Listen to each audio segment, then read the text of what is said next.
this platform where we share a lot when it comes to saving monthly, investing monthly, and budgeting wisely. In today's video, we're gonna talk about black tax.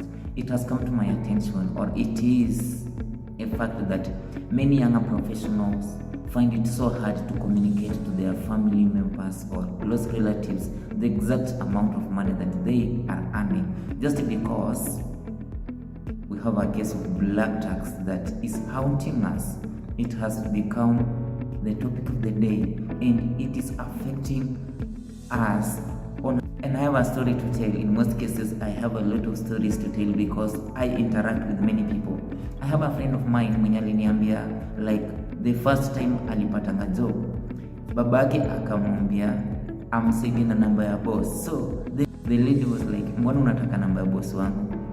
Like the dad kept on insisting that anataka namba ya boss wake. So huyu msana hakujua what is behind her dad kuuliza for namba ya boss wake. Then venye end month ilifika, kumbe alikuwa amwambia boss immediately ikifika end month, pesa ya huyu msana wewe unitumie kwa namba yangu. Just imagine such a case scenario. It is so emotional. Many of us younger professionals, we are experiencing this. This is a case that we need to discuss, we need to talk about it. We need to be open about it. And kama uko na story kama yako, si utuweke hivyo kwa comment section. At least 1, 2, 3 people pia tutalearn vitu zenye watu wanapitia, and we come up with ways on how to navigate through it. What we are supposed to know is that we need to understand that times are changing. What used to be in those days, it is not as it is right now. But parents don't understand, like venye kulikuwa kitambo and right now, there are two different times. For those of us who traveled over the December holidays to our up country to visit maybe your parents, your friends, to interact, just to interact, I am pretty sure you experienced this.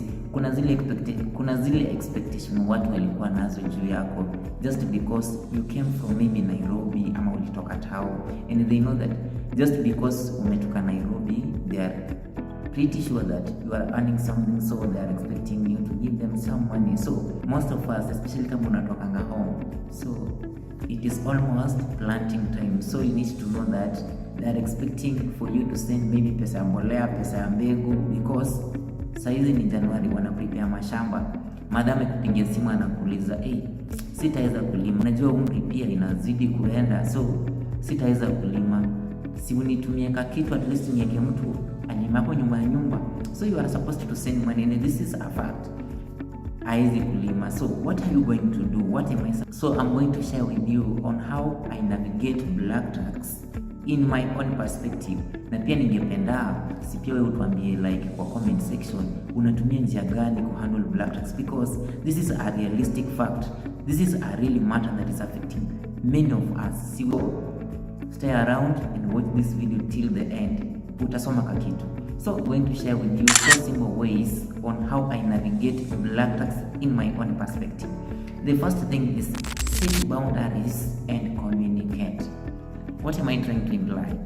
Just communicate. Tell your parents or your siblings that this is what I'm going to handle, or this is what I'm going to be working on, and don't expect anything beyond this. What am I trying to imply? Whenever you communicate your boundaries, you are trying to lower the expectation. Ukiambia mzae ama your siblings that I'm not going to be sending money for something else, but I'm going to support you when it comes to this and not this one. At least you have tried to set boundaries. It should not be a case of kila time wakihitaji pesa ni wewe wanapigia simu. That should not be a case. Allow them to know, or let them know that you are not going to be supporting them for everything or for every need that rises up in the family, because at the same time maybe you are not the only siblings. Try to set boundaries and communicate these boundaries. Don't just set boundaries and keep silent. Communicate these boundaries and make noise where necessary. Tell them I'm going to support you for this, and the other thing, let someone else deal with it. I'm not going to handle it. At least you have communicated it, and at least you have try as much as possible to lower the expectation. I am inviting you in the comment section. Try to share your knowledge, your experience. At least I'm gonna learn, or someone else gonna read your comment and learn something else. And that is why we have this platform. Remember, we are learning and learning, and at the same time relearning. So your comment is highly welcome in the comment section. Okay, the second way is you need to realize that, are you helping or enabling black tax? What am I trying to imply when it comes to this? You are supporting your siblings.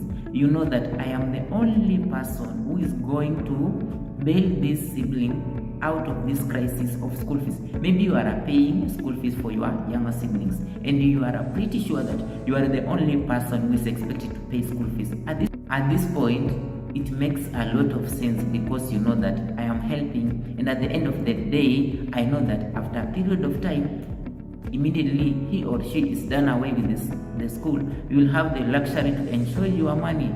Another example, you have your sibling, your cousin, your relative who is done away with the Form 4, or he has gotten his undergraduate degree, but he is just at home. So at a point, immediately, because you are working, immediately you get your salary, he or she will make a phone call and ask for your help.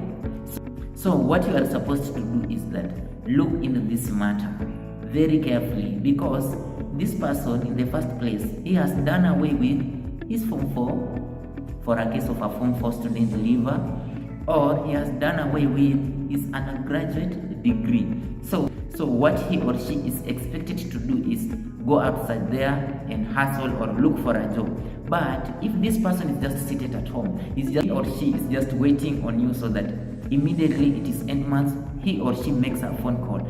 You need to look in this matter very carefully and be honest with yourself. Are you helping or are you enabling? Because if you continue helping this person, he will not step out of his way or her way to go outside there and hustle just like any other person. So you need to be honest with yourself. Look in this matter very carefully and realize, are you helping or are you enabling black tax?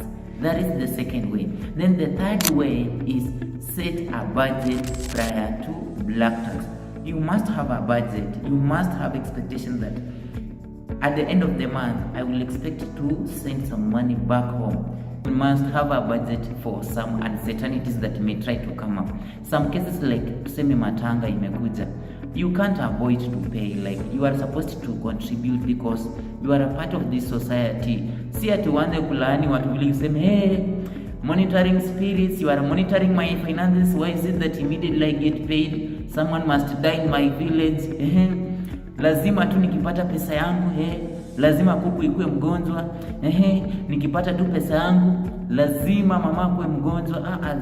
It is not supposed to be that way. Set a budget for these uncertainties, because you know that in most cases they come up in the course of the month. It is so natural. Instead of going around cursing your village people, remember you come from that village. So if you curse those village people that your village people are behind everything, you are not doing yourself a favor. What you are supposed to do is just set a prior budget to this. That at the same time, learn to say no. No is a complete statement, and it is a sign of maturity. But then the last way is that find a way to finance the source of income for your parents, or fund their retirement plan or pension. If they have a pension fund, try as much as possible as siblings to come together so that you can fund their pension fund as a parent, because at the end of the day, you don't want to become a retirement plan for your family, because this is what has caused generational poverty. What am I trying to imply? After mimi nime support wazazi wangu, then nitasomesha watoto wangu, then wakishafika at my level, of course nitakuwa nimeshazeeka, then I'm expecting my kids to start like financing my life, or my kids automatically become a retirement plan for me. This is what has been happening. We are working so hard to break the so we are working as much as possible to break the generational poverty. So what we are supposed to do, find a way if you can finance their sources of income, or at the same time try as much as possible to finance their retirement or pension fund. This is gonna help because at the end of the month at least they have some income, so they won't make phone calls demanding for money. Then at the same time, if you come from an African context, this is a common case scenario. At the end of the month, you are supposed to fund a chama for your mother maybe. Ebu nilipie hiyo chama, hiyo tarehe imefika na sina pesa, nitakurefund, of which they don't refund. Hiyo ni kawaida. That is why we said you have to set a budget prior to paying black tax. You must have a budget specifying that I'm going to be paying a chama for my mom at the end of this month. Then I'm going to have an honest conversation when it comes to money. Money conversations are no longer taboos in our families. It is not an FBI top secret that should not be discussed as a family. Come together, sit together with your parent, talk about your money, talk about what you can help, talk about what you cannot help. Specify, be specific so that it cannot be it doesn't become a burden for you, because at the same time you have your own life to run. At the same time, the reason why I am advocating for you to have an honest conversation with your parents when it comes to money is that maybe hao watu wanakumbanga doju, kuna deni huwa wanalipa. You know, in most cases for those who come in villages, in most areas hakuna stima, so maybe wako na TV ya M-Kopa wanalipa, maybe wako na Taya Sun King wanalipia. Why? Mbona usikae chini na hao watu waulize, okay, mimi nitakuwa nawalipia TV but sitalipa Taya Sun King, so try as much as possible to find a way venye mtalipa hiyo taa. Mimi nitalipa TV but sitalipa Taya Sun King. Be specific. This is going to help you a lot, and at least you will be in a good position to finance your own needs, to pay your own bills, and at the same time to finance personal development, because at the end of the day most of our parents don't understand that times have changed. Au wanajuanga tu kishapata maybe degree ama kishapata hiyo certificate uko best, but as for us wenye tunajua we are in a digital world, changes are inevitable. Ukishapata hiyo degree lazima kuna venye lazima kuna venye you must keep on improving on your academics day in day out, so that, and if you find this video so interesting, click that subscription button, turn on the notification bell, and at the same time if you have any question or if you have any way on how you handle black tax, comment is highly welcomed in our comment section. Kindly leave your question in the comment section or pin any experience on how you navigate black tax. Maybe I or the other person will read your comment and will learn something.